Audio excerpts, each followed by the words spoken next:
বিভিন্ন দেশের ওপর ট্রাম্পের একচেটিয়া শুল্ক আরোপ আটকে দিলেন আদালত। প্রেসিডেন্টের এখতিয়ার বহির্ভূত আখ্যা রায়ের বিরুদ্ধে আপিল করেছে মার্কিন প্রশাসন। ট্রাম্প প্রশাসনের দায়িত্ব থেকে আকস্মিক সরে দাঁড়ানোর ঘোষণা ইলন মাস্কের। অভিবাসন বিলের সমালোচনার একদিন পরেই নিলেন সিদ্ধান্ত, নিশ্চিত করেছে হোয়াইট হাউস। গাজা যুদ্ধের ৬০০ দিন পেরোলেও থামছে না ইসরায়েলি আগ্রাসন। একদিনই নিহত আরও ৬৩ ফিলিস্তিনি। সংঘাত বন্ধের বিষয়ে যুক্তরাষ্ট্রের সঙ্গে প্রাথমিক সমঝোতা হামাসের। এবং ইরানে হামলা না চালাতে নেতানিয়াহুকে সতর্ক করেন ট্রাম্প। ভেস্তে দিতে চান না পরমাণু আলোচনা। বৈঠক সফল হলে মার্কিন পরিদর্শকদের প্রবেশের অনুমতি দিতে পারে তেহরান।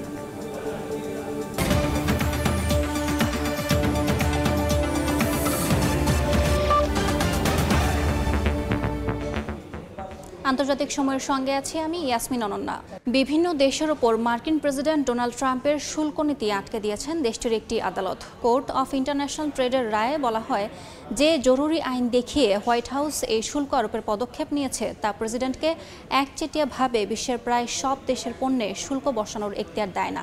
আদালতের এই রায়কে ট্রাম্পের অর্থনৈতিক নীতির ওপর বড় ধাক্কা বলে মনে করছেন বিশ্লেষকরা।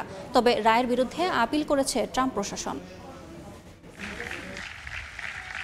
প্রেসিডেন্ট হিসেবে দায়িত্ব নেওয়ার পর গেল ২রা এপ্রিল বিশ্বের প্রায় সব দেশের পণ্যে শুল্ক বসানোর ঘোষণা দেন মার্কিন প্রেসিডেন্ট ডোনাল্ড ট্রাম্প। এরপরই বিশ্ববাজারে টালমাটাল পরিস্থিতি দেখা দেয়। সমালোচনার মুখে ওই ঘোষণা পুনর্বিবেচনা করার পাশাপাশি কিছু শর্ত তুলে নিয়ে অন্যান্য দেশের সঙ্গে দর কষাকষি করে হোয়াইট হাউস।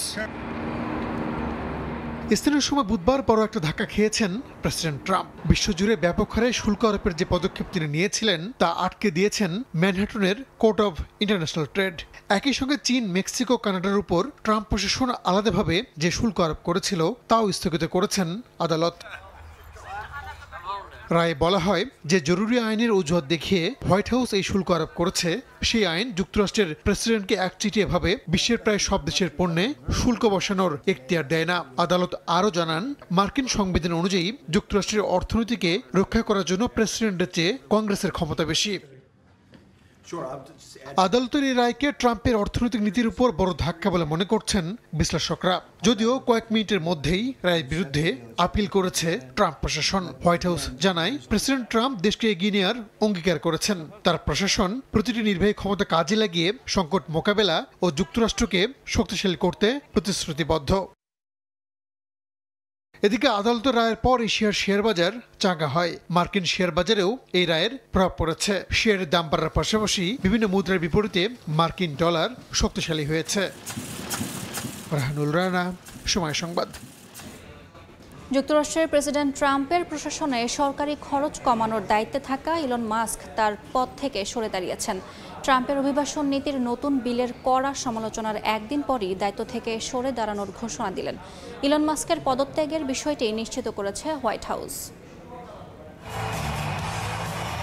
মার্কিন নির্বাচনের প্রচারণা থেকে শুরু করে দায়িত্ব গ্রহণ, যুক্তরাষ্ট্রের প্রেসিডেন্ট ডোনাল্ড ট্রাম্পের ছায়াসঙ্গী হিসেবে দেখা যায় ধনকুবের ইলন মাস্ককে। ক্ষমতায় এসেই ট্রাম্প নিজ প্রশাসনের গুরুত্বপূর্ণ এক বিভাগে স্পেশাল গভর্নমেন্ট এমপ্লয়ি হিসেবে দায়িত্ব বুঝিয়ে দেন মাস্ককে। মার্কিনে ধনকুবের দায়িত্ব পালন করেন ট্রাম্প প্রবর্তিত ডিপার্টমেন্ট অফ গভর্নমেন্ট এফিসিয়েন্সি বা ডিওজিইতে, যার মূল লক্ষ্য যুক্তরাষ্ট্রের ফেডারেল ব্যয়ে কাটছাঁট আনা। স্থানীয় সময় বুধবার রাতে এক এক্স পোস্টের মাধ্যমে ট্রাম্প প্রশাসনের এই দায়িত্ব থেকে আকস্মিকভাবে সরে দাঁড়ান ইলন মাস্ক। ওই পোস্টে মাস্ক জানান, তার নির্ধারিত সময় শেষ হয়েছে। বাজেট অপচয় রোধের সুযোগ দেওয়ার জন্য প্রেসিডেন্ট ট্রাম্পের প্রতি কৃতজ্ঞতা প্রকাশ করেন তিনি। পদত্যাগের ঠিক একদিন আগে মাস্কের বিগ বিউটিফুল বিল মন্তব্য ঘিরে শুরু হয় বিতর্ক। মার্কিন গণমাধ্যম সিবিএসকে দেয়া সাক্ষাৎকারে ট্রাম্প প্রশাসনের অভিবাসন সংক্রান্ত নতুন বিল নিয়ে কড়া সমালোচনা করেন তিনি। বলেন, ব্যয়বহুল এই বিল যা ডিওজি এর কাজকে ক্ষতিগ্রস্ত করছে। মাস্কের এই বক্তব্যের জবাবে ট্রাম্প বলেন, এই বিলের সব বিষয় নিয়ে তিনিও সন্তুষ্ট না, তবে কিছু অংশ নিয়ে তিনি দারুণ উচ্ছ্বসিত। এটা খুব বড় একটি বিল এবং খুব সুন্দর। আর এই সুন্দর বলার কারণ হলো আমরা যে বিশাল পরিমাণ কর কমাচ্ছি, এমন ব্যবস্থা করছি যাতে মানুষ সত্যিকার অর্থে উপকৃত হতে পারে। প্রযুক্তির জগৎ থেকে মার্কিন প্রশাসনে এসে মাস্ক ব্যতিক্রমধর্মী এক অধ্যায় তৈরি করেছিলেন। আর ট্রাম্পের বিগ বিউটিফুল বিল নিয়ে করা মন্তব্য দিয়ে তিনি নিশ্চিত করলেন বিদায়টাও হবে স্মরণীয়। মালিহা সুহরওয়ার্দী, সময় সংবাদ। গাজা যুদ্ধ বন্ধের বিষয়ে যুক্তরাষ্ট্রের সঙ্গে প্রাথমিক সমঝোতা হয়েছে হামাসের। বিষয়টি নিশ্চিত করেছেন মার্কিন বিশেষ দূত স্টিভ উইটকফ ও ফিলিস্তিনের স্বাধীনতাকামী সংগঠন। চলমান আগ্রাসনের 600 দিনে উপত্যকায় ব্যাপক হামলা চালিয়েছে ইসরায়েল। তাদের হামলায় একদিনে 63 জন নিহত হয়েছেন। ইসরায়েলি প্রধানমন্ত্রী দাবি করেছেন তার সেনাদের অভিযানে হামাসের গাজা শাখার প্রধান মোহাম্মদ। এদিকে জিম্মিদের জীবনের কথা না ভেবে গাজায় হামলা জোরদার করায় নেতানিয়াহুর সমালোচনা করে বিক্ষোভ হয়েছে তেল আবিবে। গাজায় ইসরায়েলি আগ্রাসনের 600 দিন পার হয়েছে। অবিরাম বোমা হামলা, পরিকল্পিত অনাহার, ব্যাপক বাস্তুচ্যুতি ও অবর্ণনীয় শোকের 600 দিন। এই দীর্ঘ সময়ে ইসরায়েলি গণহত্যার বিপরীতে পশ্চিমা বিশ্ব কেবল নীরব দর্শক হয়েই থাকেনি, তারা চরম মানবাধিকার লঙ্ঘনের প্রতিটি দিনকে সম্ভব করে তুলেছে। আন্তর্জাতিক চাপের মুখে গাজায় সীমিত পরিসরে ত্রাণ প্রবেশের অনুমতি দিয়েছে ইসরায়েল। এরই মধ্যে অবরুদ্ধ ভূখণ্ডটিতে যুক্তরাষ্ট্র সমর্থিত গাজা হিউম্যানিটেরিয়ান ফাউন্ডেশন থেকে সরবরাহ করা হয়েছে ত্রাণ। রাফা, খান ইউনিস সহ কয়েকটি এলাকায় পৌঁছানো হয়েছে প্রয়োজনীয় সামগ্রী। তবে ত্রাণ নিতে আসা ফিলিস্তিনিদের লক্ষ্য করেও হামলা চালাচ্ছে নেতানিয়াহুর সেনারা। এতে বাড়ছে হতাহতের সংখ্যা। ইসরায়েলের প্রধানমন্ত্রী বিনিয়ামিন নেতানিয়াহু দাবি করেছেন ফিলিস্তিনি সশস্ত্র গোষ্ঠী হামাসের গাজা শাখার প্রধান মোহাম্মদ সিনওয়ার নিহত হয়েছেন। বুধবার ইসরায়েলি পার্লামেন্টে দেয়া এক ভাষণে তিনি বলেন, গত 2 দিনে হামাসকে পরাজিত করার এক নাটকীয় মোড়ে পৌঁছেছে তেল আবিব। নেতানিয়াহু তার বক্তব্যে গত 20 মাসে নিহত অন্যান্য শীর্ষ হামাস নেতাদের নাম উল্লেখ করেছেন, যাদের মধ্যে রয়েছেন ইয়াহিয়া সিনওয়ার। হামাসের হাতে থাকা জিম্মিদের মুক্তির দাবিতে বিক্ষোভ হয়েছে ইসরায়েলে। বুধবার তেল আবিবের রাস্তায় নামেন হাজারো মানুষ। এ সময় তারা অভিযোগ করে বলেন, জিম্মিদের মুক্তির কথা চিন্তা না করে নেতানিয়াহু গাজায় হামলা জোরদার করেছেন। এদিন বিক্ষোভকারীরা বর্তমান ক্ষমতাসীন লিকুদ পার্টির সদর দফতরে প্রবেশের চেষ্টা করলে পুলিশ তাদের বাধা দেয়। এ সময় আটক করা হয় বেশ কয়েকজনকে। গাজায় চলমান যুদ্ধ বন্ধেও আলোচনা এগিয়ে যাচ্ছে। মার্কিন প্রেসিডেন্টের বিশেষ দূত জানিয়েছেন সংঘাত বন্ধের একটি চুক্তির খুব কাছাকাছি পৌঁছে গেছেন তারা। বিষয়টি নিশ্চিত করে হামাস জানিয়েছে যুদ্ধবিরতির বিষয়ে যুক্তরাষ্ট্রের সঙ্গে সমঝোতা হয়েছে। ফারহাদ চৌধুরী, সময় সংবাদ। আন্তর্জাতিক সময় আরও থাকছে। যুদ্ধ বন্ধে ফের আলোচনায় বসছে রাশিয়া ইউক্রেন। শর্ত প্রস্তুত মস্কোর। কিয়েভকে দূরপাল্লার ক্ষেপণাস্ত্র তৈরিতে সহায়তার ঘোষণা জার্মানির। ক্রেমলিনের নিন্দা। পরমাণু কর্মসূচি নিয়ে চলমান আলোচনার মধ্যে ইরানে হামলা না চালাতে নেতানিয়াহুকে সতর্ক করেছিলেন বলে জানিয়েছেন মার্কিন প্রেসিডেন্ট ডোনাল্ড ট্রাম্প। বুধবার ওভাল অফিসে সাংবাদিকদের সঙ্গে আলাপকালে তিনি বলেন, ইরানের সঙ্গে সমঝোতায় আসার খুব কাছাকাছি আছে যুক্তরাষ্ট্র। এদিকে ইরানের পারমাণবিক কর্মসূচি প্রধান বলেছেন, তেহরানের দাবি মানা হলে আন্তর্জাতিক আণবিক শক্তি সংস্থার মাধ্যমে মার্কিন পরিদর্শকদের ইরানে প্রবেশের অনুমতি দেয়া যেতে পারে। ইরানের পরমাণু কর্মসূচি ঘিরে 5 দফা পরোক্ষ আলোচনা হয়েছে তেহরান ওয়াশিংটনের মধ্যে। দুপক্ষই বৈঠক থেকে অগ্রগতি হয়েছে বলেও জানিয়েছে। এবার সম্ভাবনা দেখা দিচ্ছে মার্কিন পরিদর্শকদের ইরানে প্রবেশের। ইরানের পারমাণবিক কর্মসূচি প্রধান মোহাম্মদ ইসলামী জানিয়েছেন, তেহরানের দাবি মানা হলে আন্তর্জাতিক আণবিক শক্তি সংস্থা IAEA এর মাধ্যমে মার্কিন পরিদর্শকদের ইরানে প্রবেশের অনুমতি দেয়া হতে পারে। ইরানের পরমাণু কর্মসূচি নিয়ে মন্তব্য করেছে IAEA। আন্তর্জাতিক আণবিক শক্তি সংস্থার প্রধান রাফায়েল গ্রোসি জানিয়েছেন, যে কোনো চুক্তির আগে প্রয়োজন জাতিসংঘ ও IAEA এর কঠোর পরিদর্শন কাঠামো। তবে তেহরান ওয়াশিংটনের মধ্যকার পরোক্ষ বৈঠকে এ বিষয়ের কোনো উল্লেখ নেই বলেও মন্তব্য করেন গ্রোসি। পারমাণবিক কর্মসূচি নিয়ে আলোচনার এই নাজুক পর্যায়ে ইসরায়েল যেন ইরানে হামলা না চালায় সে বিষয়ে নেতানিয়াহুকে সতর্ক করেছেন বলে জানিয়েছেন মার্কিন প্রেসিডেন্ট। বুধবার সাংবাদিকদের সঙ্গে আলাপকালে ট্রাম্প জানান, ইসরায়েলি প্রধানমন্ত্রীকে তিনি বলেছেন, ইরানের সঙ্গে সমঝোতায় আসার খুব কাছাকাছি আছে যুক্তরাষ্ট্র। এমন সময়ে তেহরানের কোনো স্থাপনায় হামলা চালানো ইসরায়েলের উচিত হবে না। ফারহাদ চৌধুরী, সময় সংবাদ। ফের আলোচনায় বসতে যাচ্ছে রাশিয়া ইউক্রেন। এক বিবৃতিতে শান্তি আলোচনার সম্ভাব্য তারিখ জানিয়েছেন রুশ পররাষ্ট্রমন্ত্রী। তিনি বলেন, শান্তি প্রতিষ্ঠায় রাশিয়ার তরফ থেকে যেসব শর্ত আছে তা এরই মধ্যে প্রস্তুত করা হয়েছে। এদিকে ইউক্রেনকে দূরপাল্লার ক্ষেপণাস্ত্র বানাতে সহায়তার ঘোষণা দিয়েছে জার্মানি। বার্লিনের এমন সিদ্ধান্তে ক্ষুব্ধ প্রতিক্রিয়া জানিয়েছে মস্কো। অন্যদিকে ইউক্রেনে হামলা জোরদার করলেও রাশিয়ার উপর নতুন করে নিষেধাজ্ঞার বিষয়টি উড়িয়ে দিয়েছেন ডোনাল্ড ট্রাম্প। এমন পরিস্থিতিতে ইউক্রেনকে দূরপাল্লার ক্ষেপণাস্ত্র বানাতে সহায়তা করার ঘোষণা দিয়েছে জার্মানি। বুধবার বার্লিনে ইউক্রেনের প্রেসিডেন্ট ভলোদিমির জেলেনস্কির সঙ্গে বৈঠকের পর এক সংবাদ সম্মেলনে জার্মান চ্যান্সেলর বিষয়টি জানান। তিনি বলেন, যতদিন প্রয়োজন ইউক্রেনের সামরিক খাতে সহায়তা চালিয়ে যাবে জার্মানি। তবে দেশটির এমন সিদ্ধান্তের তীব্র নিন্দা জানিয়েছে রাশিয়া। এক বিবৃতিতে ক্রেমলিন বলেছে, জার্মান সরকারের এমন সিদ্ধান্ত চলমান শান্তি আলোচনায় বাধা সৃষ্টি করবে। শান্তি আলোচনার মধ্যে ইউক্রেনে হামলা জোরদার করায় এরই মধ্যে পুতিনের কড়া সমালোচনা করেছেন মার্কিন প্রেসিডেন্ট। তবে রাশিয়ার ওপর নতুন করে নিষেধাজ্ঞা দেবেন না বলে নিশ্চিত করেছেন তিনি। বুধবার ওভাল অফিসে সাংবাদিকদের ট্রাম্প বলেন, যুদ্ধ বন্ধের চুক্তির কাছাকাছি পৌঁছে গেছে দুপক্ষই। এমন অবস্থায় মস্কোর ওপর নতুন নিষেধাজ্ঞা দিয়ে সবকিছু ভেস্তে দিতে চান না তিনি। এদিকে ইউক্রেনের সঙ্গে যুদ্ধবিরতির পরবর্তী আলোচনা 2রা জুন হতে পারে বলে জানিয়েছেন রুশ পররাষ্ট্রমন্ত্রী সের্গেই লেভরভ। বুধবার এক বিবৃতিতে তিনি জানান, যুদ্ধ বন্ধ করে শান্তি প্রতিষ্ঠায় রাশিয়ার তরফ থেকে যেসব শর্ত আছে তা এরই মধ্যে প্রস্তুত করা হয়েছে। ফারহাদ চৌধুরী, সময় সংবাদ। এবার চীনা শিক্ষার্থীদের ভিসা বাতিলের ঘোষণা দিয়েছে ট্রাম্প প্রশাসন। স্থানীয় সময় বুধবার মার্কিন পররাষ্ট্রমন্ত্রী মার্কো রুবিও এক্সে দেওয়া এক পোস্টে এ ঘোষণা দেন। বলেন, যুক্তরাষ্ট্র চীনা শিক্ষার্থীদের ভিসা বাতিল করা শুরু করবে। এদের মধ্যে চীনা কমিউনিস্ট পার্টির সঙ্গে সম্পৃক্ত বা সংবেদনশীল বিষয়ে পড়াশোনা করা শিক্ষার্থীরাও অন্তর্ভুক্ত থাকবে।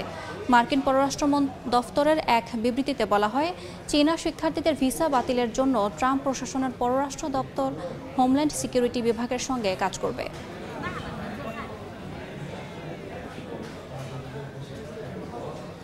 কানাডা নিজেদের সার্বভৌমত্ব রক্ষা নিরাপত্তা ব্যয় বহন করতে সক্ষম বলে জানিয়েছেন দেশটির প্রতিরক্ষা মন্ত্রী ডেভিড ম্যাকগিন্টি।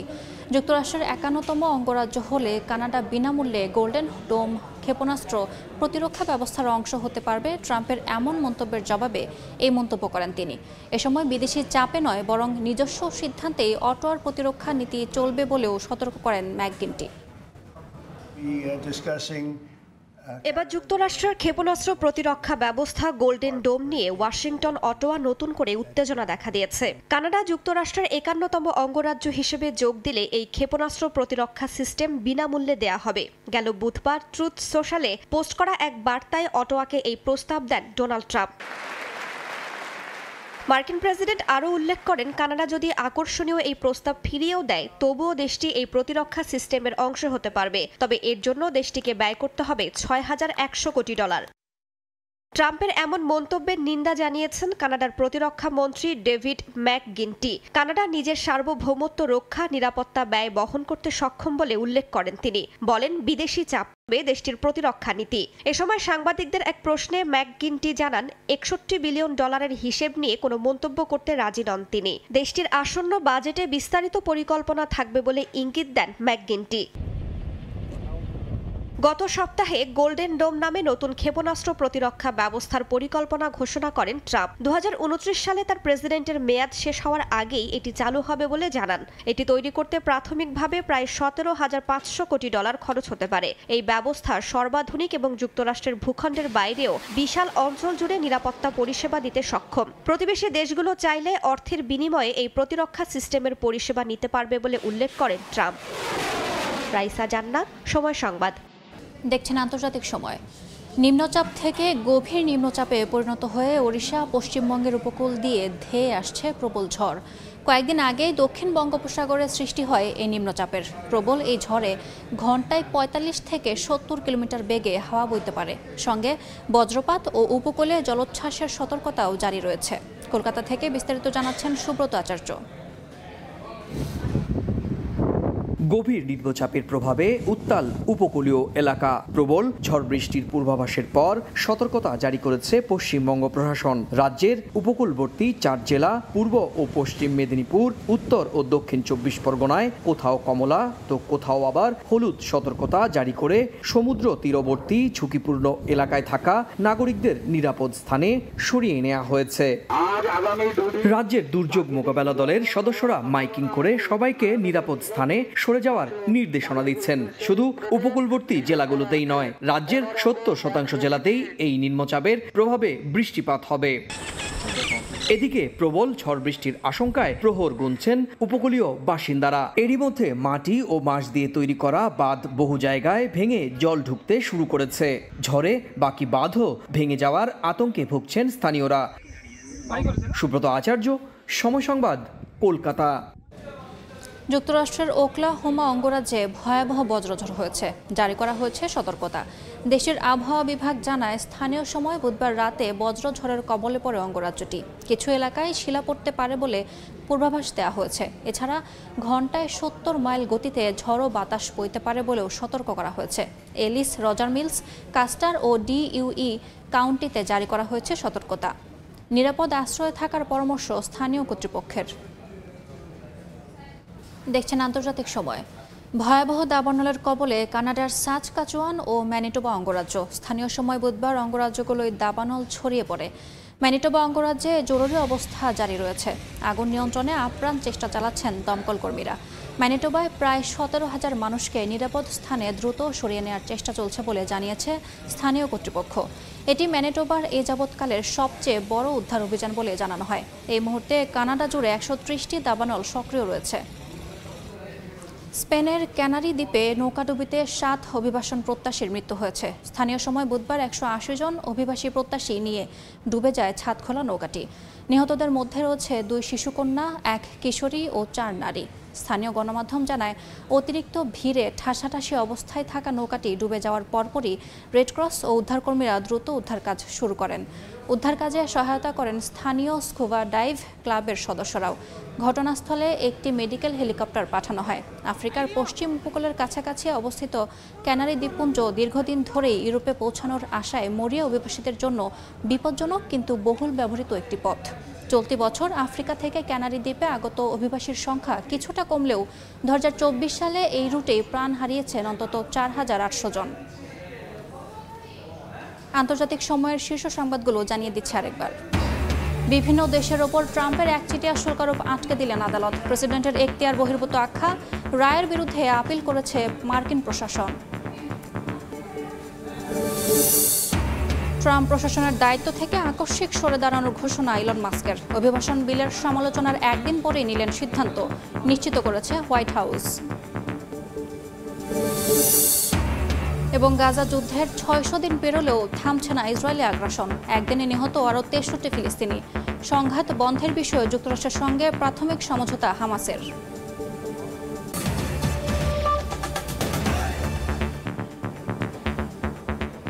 এ ছিল আন্তর্জাতিক সময়ের সঙ্গে থাকুন সময়ের।